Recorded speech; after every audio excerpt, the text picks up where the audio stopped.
Com alegria eu cumprimento os amados com a paz do Senhor. Essa oportunidade tão feliz, vamos juntos refletir nas verdades da Palavra de Deus. E desta feita vamos dar sequência em falar sobre o Sermão do Monte, a ministração do Senhor Jesus que se tornou a doutrina dos apóstolos que nós lemos em Atos capítulo 2, a partir do versículo 42, que a igreja perseverava na doutrina dos apóstolos. Eu quero tomar como base 3 versículos.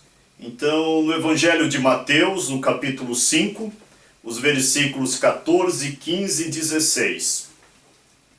Jesus está dizendo assim no Sermão do Monte: Vós sois a luz do mundo. Não se pode esconder uma cidade edificada sobre o monte.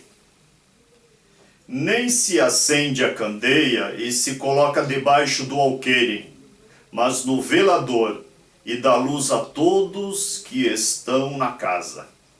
Assim resplandeça a vossa luz diante dos homens, para que vejam as vossas boas obras e glorifiquem o vosso Pai que está nos céus. Essa palavra é um ensinamento muito forte, verdadeiro, de nosso Senhor e Salvador Jesus Cristo. No Antigo Testamento, se formos buscar uma raiz de alguém de ser chamado de luz ou de lâmpada, nós encontramos na vida do rei Davi, que quando ele estava idoso e foi pela última vez na guerra, um dos gigantes, irmão de Golias, intentou tirar a vida de Davi. Mas um dos valentes veio e matou aquele gigante. E os filhos de Israel disseram: nunca mais sairás à guerra, Davi, para que não seja morto e não se apague a lâmpada de Israel. Ali ele foi chamado de luz. Eu não sei se Jesus nesse momento estava pensando nisso ou não, mas ele olhou para aquela multidão. Ele não havia nem escolhido ainda os discípulos, os 12, mas para aquela multidão que estava ouvindo falar, e ele disse: vós sois a luz do mundo. Ele disse isso para quem? Ele disse para a multidão que estava ouvindo a palavra de Deus.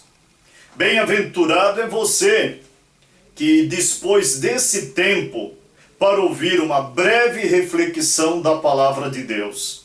Você é luz, porque a palavra do Eterno, a palavra de Deus, a palavra de Cristo, que é o verbo que se fez carne, está chegando na sua vida. Então, essa luz que Jesus está se referindo, que aqueles que estavam ouvindo a palavra são luz, não é uma luz própria da pessoa. É um reflexo de luz que vem de outrem. É uma luz que vem de Deus. É uma luz que vem do Todo-Poderoso. É uma luz que vem do Eterno. É uma luz que vem do próprio Cristo. Nós não somos os donos dessa luz que está em nós. Quando ouvimos a palavra de Deus, quando guardamos a palavra de Deus, quando praticamos a palavra de Deus. Mas é uma luz que vem dele e reflete através da nossa vida. Agora eu quero deixar bem claro que não é só ouvir. Jesus estava se referindo àquela multidão, chamando eles de luz, porque eles estavam ouvindo, mas Jesus sabia que luz é aquele que não somente ouve, mas aquele que pratica obras em que o nome de Deus é glorificado quando é vista essas obras. Então vivemos um período que muitos não são luz, porque estão gordos, estão fartos e cheios de letra, de estudo, de conhecimento, mas está faltando prática, está faltando obras, em que os homens vejam e Deus venha a ser glorificado. Essas obras que Jesus está se referindo na vida daquele que é luz, não é obras para engrandecer a si mesmo, não são obras que vai redundar em elogios, não são obras em que as pessoas querem abraços e tapinha nas costas, não são obras de comemoração em prol daquela pessoa porque fez isso, fez aquilo. São obras em que Deus é glorificado através da vida de fé, do testemunho de amor, através do exemplo de sinceridade, através da retidão que a pessoa tem, a fidelidade, a vida cheia de fé e de esperança, o testemunho de mansidão, de gratidão a Deus, de amor ao próximo, de abnegação, de humildade. Isso é a vida de uma pessoa guiada pelo Espírito, em que os outros, vendo essa luz na vida da pessoa, o nome do Pai é glorificado por Cristo Jesus. Nós somos chamados para sermos luz. Isso é uma responsabilidade muito grande. Jesus olhando para você que está ouvindo essa reflexão, olhando para mim e dizendo: vós sois a luz do mundo. Esse mundo é um mundo carregado de trevas. Para entendermos o que é ser luz, precisamos voltar lá na época de Jesus, em que não havia eletricidade, em que havia as candeias. Quando eu falo em candeia, pense tipo uma lamparina. Havia candeia, mas para a candeia ficar acesa precisava de azeite, precisava de ter o pavio naquela candeia. Agora pense numa noite bem escura, a noite mais escura que você possa imaginar. Então pense nos 3 dias de trevas que vieram no Egito, quando Deus enviou através de Moisés as 10 pragas. E no dia das trevas, que foram 3 dias, a Bíblia nos diz que as trevas eram tão pesadas que podia se apalpar, podia se tocar. Ninguém saiu do seu lugar.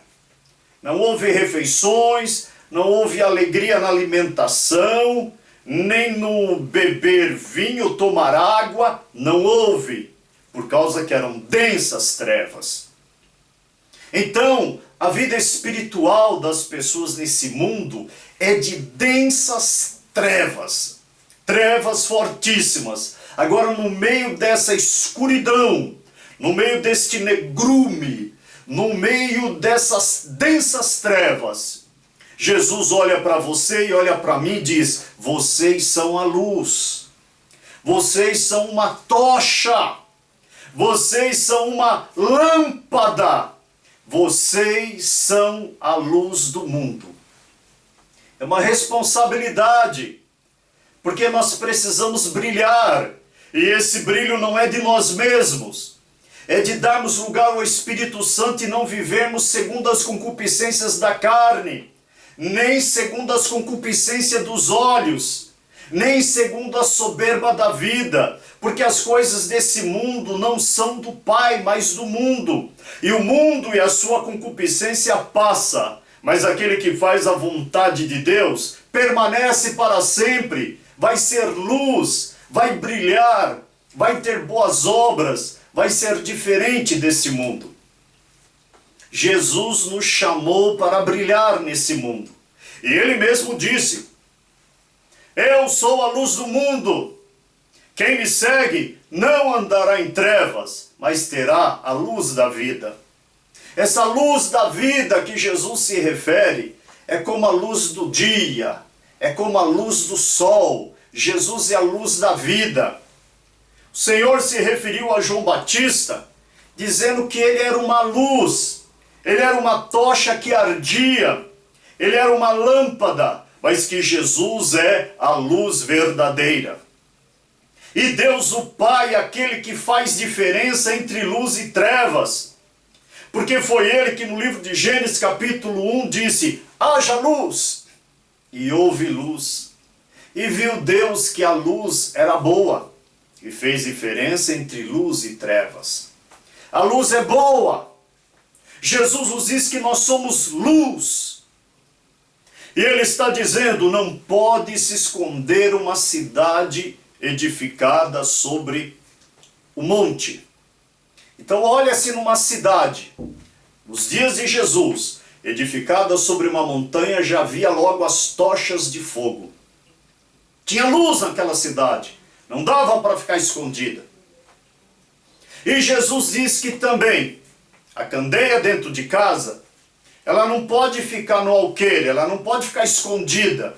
Não é debaixo da mesa, debaixo de um móvel, não é atrás do sofá, é no velador, onde dá luz para todos que estão na casa.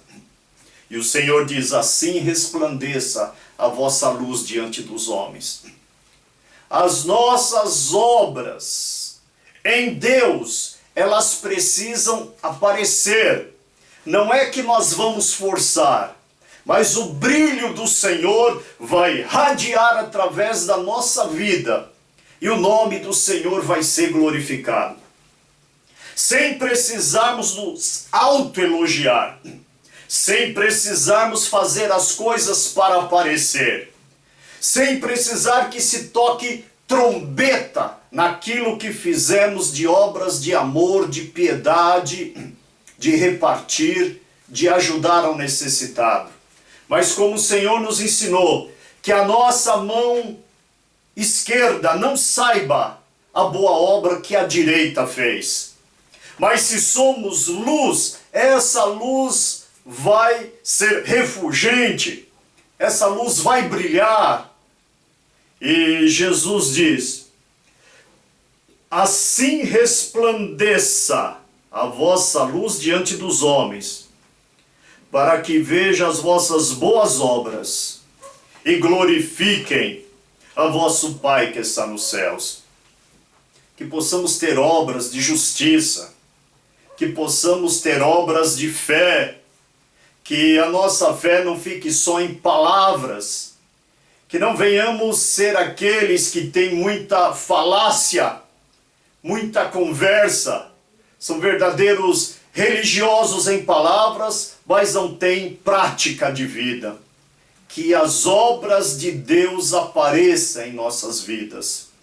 E que essa luz do Senhor que resplandece em nós, faça com que as pessoas dê glória a Deus. Louvem o nome do Senhor. Vejam o nosso testemunho. Assim como Deus dava testemunho de Jó, dizendo, homem sincero, reto, temente a Deus e desviava-se do mal. Que Deus abençoe esta palavra em cada coração e que possamos continuar sendo luz e luz no Senhor.